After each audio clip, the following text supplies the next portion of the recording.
Привет, I'm Chuck Linik, a Ukrainian-American baptized with the name Yaroslav, which is also the name that I use in the historical reenactment group, the Society for Creative Anachronism. I've been putting up videos on Eastern European folklore and mythology and history, and hoping to share more of this part of the world, and hoping that people might be inspired to create an Eastern European persona within the group. Winter has historically been a time when people turned inward, became more contemplative. With snow on the ground, they could not toil in the fields or hunt in the woods. They were forced to remain indoors, living off all they had preserved, spending their time making things for spring, telling stories, playing games, remembering. The land appeared dead or asleep, and starvation was a real threat. All around them were signs of how fragile life can be. Since it's the Yule season, it's a time people are following various traditions. Many are putting up Christmas trees, some insisting on live ones, while others are content to drag the fake one out of the garage. And then my, actually friends will post on social media that the Christmas tree is really a pagan tradition. We all know it, okay? I don't care. I'm going to talk about a tradition that is Eastern European, but it's believed to have come from either Germany or Ukraine. Hey, if it's German in origin, I don't consider Germany to be a part of Eastern Europe. Maybe it's an aspect of cultural borrowing. After all, different cultures right next to each other, they tend to borrow words from each other. And if they borrow words, why not traditions? So in Germany and Poland and Ukraine, finding a spider or a spider's web on a Christmas tree was considered good luck. Of course, I wonder if finding a spider on an artificial tree you retrieved from the garage counts as good luck. Spiders are cherished in Ukrainian cultures as messengers of good fortune, though not black spiders in Germany. Or conversely, it is bad luck to destroy a spider's web before the spider is safely out of the way. In fact, me, the arachnophobe, I've reached an agreement with the spider who lives by the window in my garage. She keeps her webs off my bench, and she gets to stay in the garage. The spider is so cherished in Ukrainian culture that it has appeared as a motif on pisanki, so it's not limited to the season of Christmas or Kolyada or Yule. Granted, they look very abstract and you don't see 8 legs, but those are very stylized spiders. Getting back to this season, Ukrainians also create small Christmas tree ornaments in the shape of a spider, known as pauki, meaning little spiders.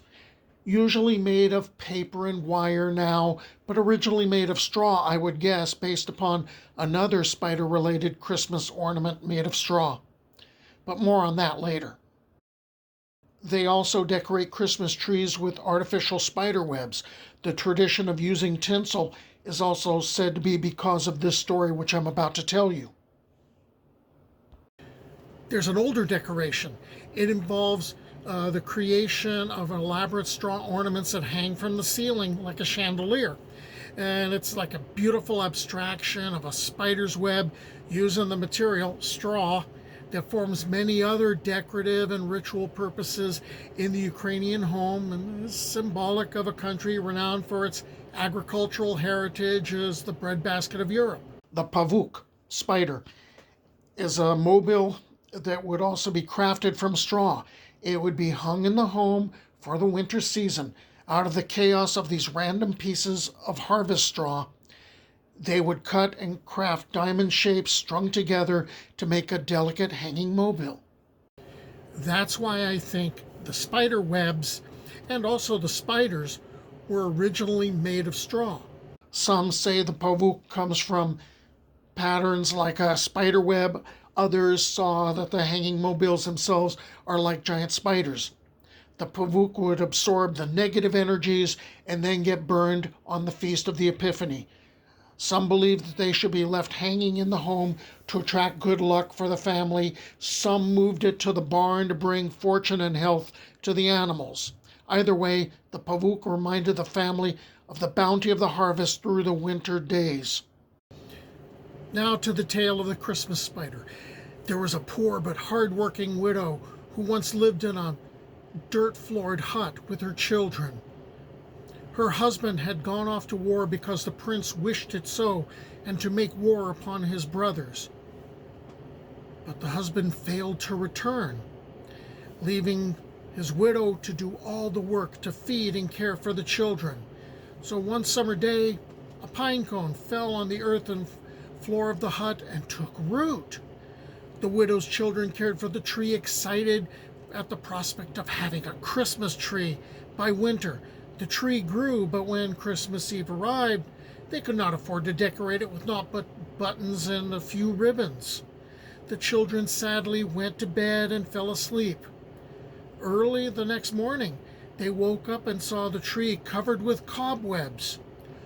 When they opened the windows, the first rays of sunlight touched the webs, which seemed as tinsel, and turned them into actual gold and silver.